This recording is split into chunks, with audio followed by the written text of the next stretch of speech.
dipersembahkan oleh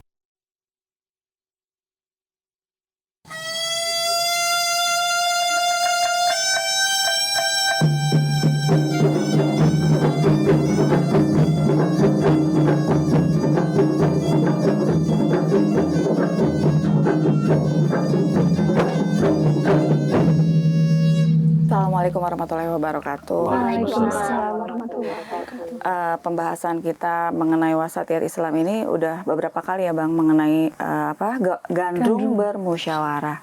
Dan yang untuk kali ini mengenai merawat kesepakatan. Mengapa kita tuh harus merawat kesepakatan? Ya, itu tadi kalau nggak dirawat sakit. Berarti kesepakatan pecah, berakhir. Dan berarti masyarakat, satu bangsa akan kembali ke keadaan sebelum adanya kesepakatan. Sebagai contoh, ya, bangsa Indonesia bersepakat dengan negara Pancasila oleh para pendiri bangsa, the founders of this nation. Itulah jadi negara Pancasila, ada konstitusi. Wah, kalau tidak dirawat, pecah. Tidak ada lagi negara yang berdasarkan Pancasila, kita kembali kepada keadaan sebelum 45. Dalam saat sekarang ini boleh jadi terjadi perang saudara. Apalagi sudah muncul kekuatan luar. Maka tidak jadi kita membentuk negara ini. Itu sebagai contoh ya. Maka perlunya merawat kesepakatan itu. Gitu. Mengapa banyak dari masyarakat yang karena multikultural, Prof, kita di Indonesia ini punya mempertahankan masing-masing kesepamahamannya, jadi tidak bisa bersatu dalam satu musyawarah gitu, Prof, dalam satu tujuan. Kesepakatannya tidak terbentuk karena mereka egonya masing-masing, kayak saya lebih bagus. Ya, itu jawabannya tadi. Ya. Karena ada ego masing-masing. Ya, karena ada egosentrisme.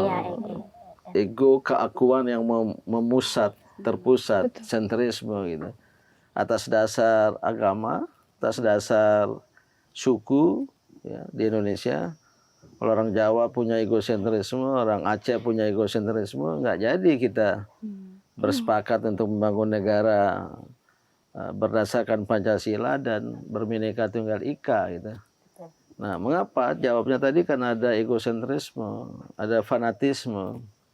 Ini yang ya manusiawi ibaratnya muncul di kalangan kelompok-kelompok masyarakat ya. Masing-masing punya satu nilai-nilai, dua punya jati diri, tiga punya harga diri. Ya. Sering harga diri ditonjolkan. Oh, ini menyangkut harga diri. Oh, sudahlah.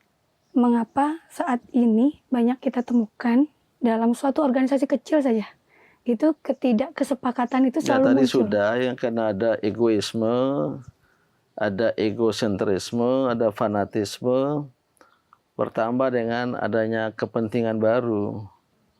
Ya, kepentingan dari orang per orang atau kelompok orang, ya, klik-klik, friksi-friksi, yang sering sekali mendesakkan agar kesempatan yang ada, yang dirasakan merugikan.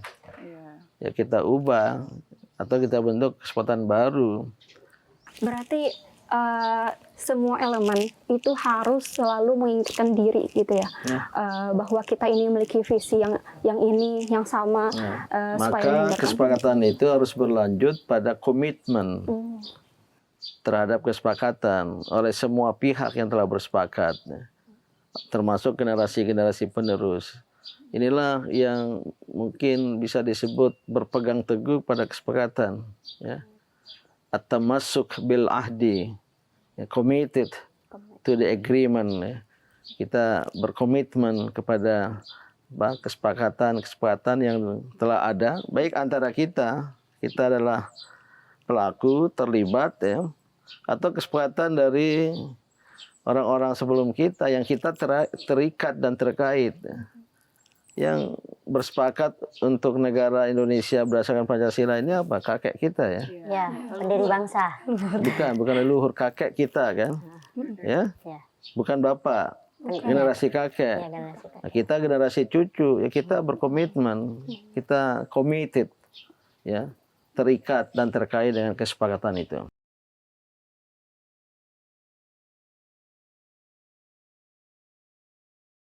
dipersembahkan oleh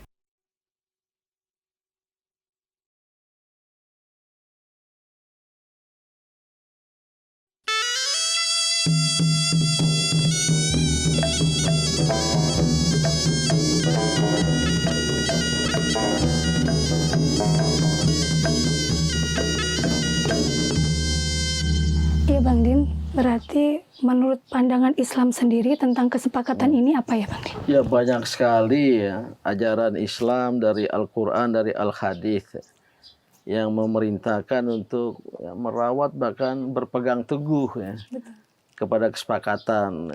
Yang dalam bahasa Arab kesepakatan itu al-ittifaq, tapi juga bisa janji, al-ahdu, Al-ahdu. ya, atau al-uqud. Maka ada ayat Al-Quran aufu bil uqud. Ya, perintahnya berpegang teguhlah kepada janji-janjimu. Ya, dalam ayat tentang tanda-tanda orang yang memperoleh kebahagiaan, salah satunya walladzina hum li amanatihim wa ahdihim ra'un, adalah mereka yang menunaikan dan mengemban amanat dan atas janji mereka ra'un. Ra'un itu memelihara, merawat. Maka ar-riayah ini ajaran-ajaran Islam ya. Maka Islam sangat-sangat menentang dan melarang kita to break the agreement, untuk memutuskan janji kesepakatan ya, dalam berbagai aspek dan ranah kehidupan itu. Apa saja mungkin sanksinya di dalam hukum Islam kalau kita melanggar kesepakatan, kan berarti kita harus merawat nih. Ya, kalau itu tadi menjadi tanda atau salah satu kriteria dari orang-orang yang berbahagia, 1, 2, 3, menepati janji, berpegang teguh pada kesepakatan. Apa akibat buruknya kalau dikhianati? Ya sebaliknya, tidak bahagia. Ya, apa mafhum mukhalafahnya ya? Ya tentu ada keburukan ya, yang boleh jadi melebar, masalah orang per orang, nanti bawa keluarga besar, akhirnya ya perang saudara. Paling tidak ada kebencian ya, di antara orang per orang, di antara kelompok-kelompok orang gitu. Oke. Jika tadi Mbak Eksantinya menyampaikan sanksi yang didapat, apakah bisa setiap orang untuk mencapai kebahagiaan itu hanya dengan merawat musyawarah atau kesepakatannya, atau dia harus memenuhi segala aspeknya, Prof? Ya, apa yang terdapat di dalam kesepakatan itu, karena kesepakatan demi kesepakatan berbeda. Apa materi dan objek yang disepakati. Jadi yang dirawat dan yang harus dijaga, kita berpegang teguh padanya. Kesepakatan itu kan judulnya, isinya kan 1, 2, 3, 4, 5 gitu. Yang paling penting menjaga isinya itu, dan harus secara utuh, jangan hanya nomor 1, 2. Ternyata 4, 5 tidak. Ya dalam kehidupan dimanapun ya, antara suami istri ada kesepakatan ya. Kesepakatan itu ijab qabul itu. Kadangkala disuruh baca oleh KUA penghulu itu sigot ta'liq. Ya, MUI sudah pernah ngirim surat, nggak usah dibaca itu. Belum Bang. Karena sigot ta'liq itu, ya, justru itu saya ingin beritahu. Ya, saya menuju ke sana untuk memberitahu. Sigot ta'liq belum apa-apa sudah berbicara perceraian. Nanti bisa mengadu ke kantor pengadilan agama, bayarnya 10.000. Tapi bukan itu, bukan semata-mata itu. Tapi itu pun ya, penting kesepakatan yang kalau konteks pernikahan itu mitsaqun ghaliza. Tidak hanya al-ahdu, tapi mitsaq ya. Sebuah perjanjian suci, agung, ghaliza itu berat tapi mulia gitu. Nah, satu. Ya, yang kedua ya kesepakatan dalam jual beli. Oh itu kalau tidak ada ya. Tidak adil. Nah, mau jual beli harta, rumah kan disepakati ya. Iya betul. Selain harga juga nggak boleh diambil. Barang yang sudah dibeli, Tidak dikembalikan. barang yang sudah dibayar, Tidak dapat dikembalikan. nggak boleh diambil kembali. Oh, apalagi ya, terutama tentang wakaf. Ya, kakek, nenek, kakeknya berwakaf, sudah ada ikrar wakaf, sudah ada kesepakatan, bahkan sudah ada sertifikat wakaf dari lembaga negara. Tahu pada tingkat generasi kedua, ketiga, Ingin itu mengubah. bisa mengubah. Nah, itu dicari-cari celah. Ya, diajaklah pakar hukum, ternyata di sini ada kelowongan, ada celah. Ya. Itu sangat mungkin ya. Tentu dampaknya luar biasa gitu. Di konteks sekarang ini berarti tantangan kita cukup besar ya Prof ya, ketika nilai-nilai individualisme itu mulai kita terapkan.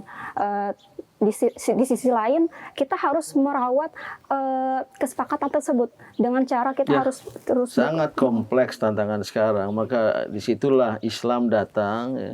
Catat untuk berhutang sejak idza tadayantum bidainin faktubuhu.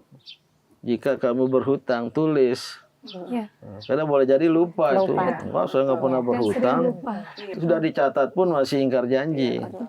Jadi merawat kesepakatan, jangan sampai terjadi ingkar janji. Itu adalah bahasa lainnya pengkhianatan. Dan pengkhianatan itu dalam pandangan Islam ya suatu perbuatan yang sangat tercela gitu ya. Nah, merawat kesepakatan ya. Ini penting karena sudah ada hasil musyawarah yang mahal, berat, kadang-kala juga mewah ya. Nah, itu perlu kita rawat, maka harus tertib organisasi.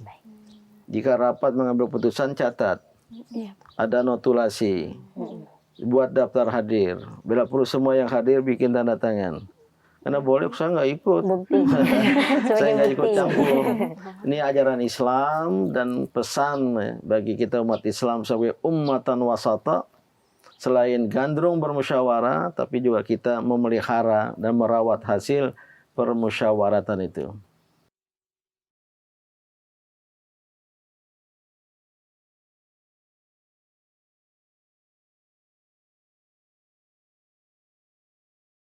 Dipersembahkan oleh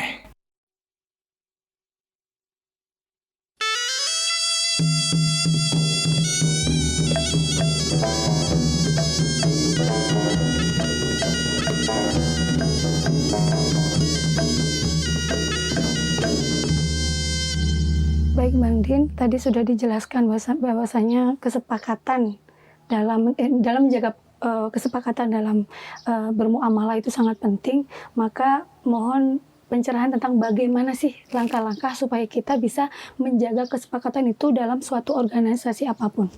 Iya, pertama mari kita biasakan untuk bersepakat dalam menyelesaikan masalah yang ada di antara kita.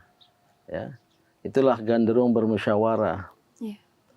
Kalau sudah musyawarah menjadi budaya, ya, berarti diikat dengan kesepakatan. Jangan sampai dibiarkan terbuka. Nah, karena sering ya, ada pihak yang lupa atau alpa. Maka pencatatan, pembukuan ya, sebagai kesepakatan itu atau tentang kesepakatan itu menjadi penting untuk menjadi rujukan. Tapi yang paling penting dalam muamalah terutama menyangkut seperti uang, ya, harta, materi, itu saya kira penting sekali adanya kesepakatan. Ya. Jual beli ada akte jual beli. Oh ini akuntan ini. Ada secara notarial. Nah, itu langkah-langkah pertama ya harus ada pembudayaan musyawarah untuk melahirkan kesepakatan. Baru yang kedua harus ada budaya menaati, mengindahkan kesepakatan. Ya, jangan sampai budaya sebaliknya yang berkembang ya. Yaitu cenderung untuk mengkhianati. Ya. Nah, dan yang ketiga ya perlu ada langkah-langkah dari negara, pemerintah, atau biasa dalam organisasi itu ada di atasnya lagi ya, yang punya kewenangan lebih tinggi lagi gitu. Untuk nanti jika ada pelanggaran dan pengkhianatan dia bisa turun tangan. Ini tertib organisasi. Umat Islam harus tertib dalam berorganisasi. Karena kebenaran yang tidak terorganisasi bisa terkalahkan oleh kebatilan yang terorganisasi. Al-haqqu bila nizamin, kebenaran yang tanpa terorganisasi, yang tidak terorganisasi, yang libuhul batil binizam, dikalahkan oleh kebatilan yang terorganisir. Kadang-kadang kan sudah disepakati, apalagi hal besar ya. Terus terjadilah perubahan-perubahan atau ada hal-hal dari oknum-oknum atau person-person yang memang harus diselesaikan oleh mekanisme organisasi. Ada peraturan, ada ketentuan, yang jelas ada konstitusi organisasi yang namanya anggaran dasar, anggaran rumah tangga, ya kembalikan ke situ. Ya. Sanksinya di situ. Kembalikan kembali adakan rapat berdasarkan pasal sekian ayat sekian dari ADRT kita, maka begini. Ya, boleh ada pihak yang menggugat memprotes kesepakatan jika dilihat ternyata kesepakatan itu melanggar ketentuan organisasi. Tapi tetap lewat mekanisme musyawarah, rapat. Ya. Bukan kemudian ya sering mengambil jalan lain. Begitu kita gugat di hukum, dilaporkan. Ya. Nah, itu akan menimbulkan konflik yang saya kira membuat suasana hiruk pikuk yang terjadi bukan kemaslahatan tapi kemudaratan. Gitu.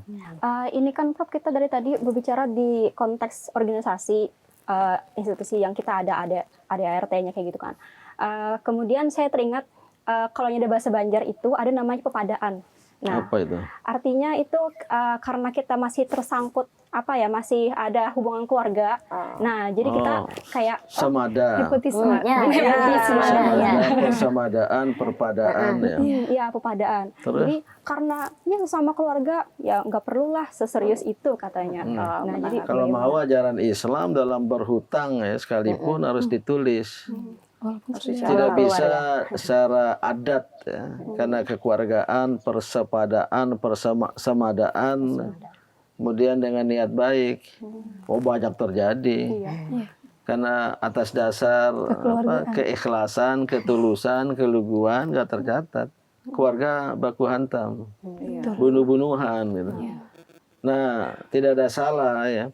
Kalau di konteks adat tertentu seperti itu, kalau ada masalah harus ada lembaga yang bisa mengatasi. Nggak tahu, lembaga adat apakah punya wewenang ya, untuk itu. Tapi dunia sekarang ya, anak cucu dengan dunia yang terbuka, ada pelanggaran kesepakatan keluarga yang tak tertulis. Ya. Rapat adat, pemangku adat, nggak mau dia terima. Maka saya kira mekanisme pencatatan itu menjadi sangat penting.